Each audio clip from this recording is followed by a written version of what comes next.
thank you so much. And I'm so delighted that you want to cover this piece of legislation.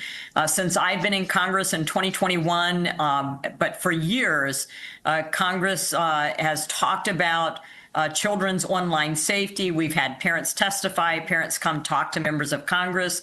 I just met with some last week, again, about inappropriate apps being sold on app stores.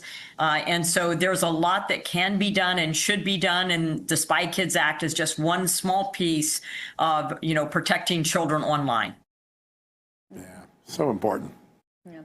Congresswoman, what stands out to me about this is that if any of the things that your bill protects children against, if this was happening in real life, if someone was soliciting your child, trying to dig for data, selling that data, any information, if that was happening in person, that person would be charged with stalking. 100%. I mean, the legislation's necessary because the entire online landscape has changed.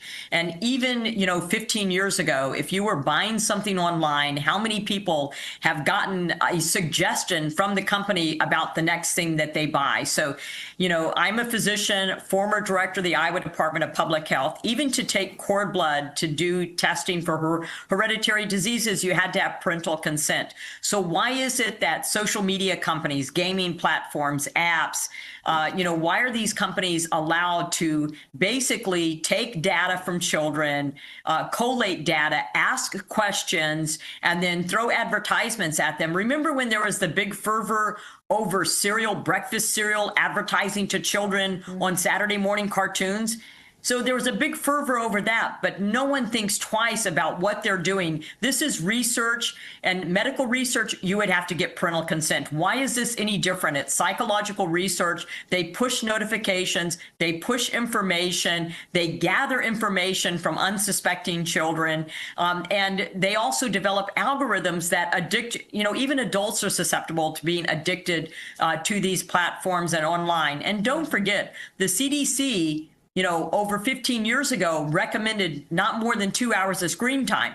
Now, at that time, they weren't talking about telephones and iPads. They were actually talking about television. So it is a huge problem for young developing minds.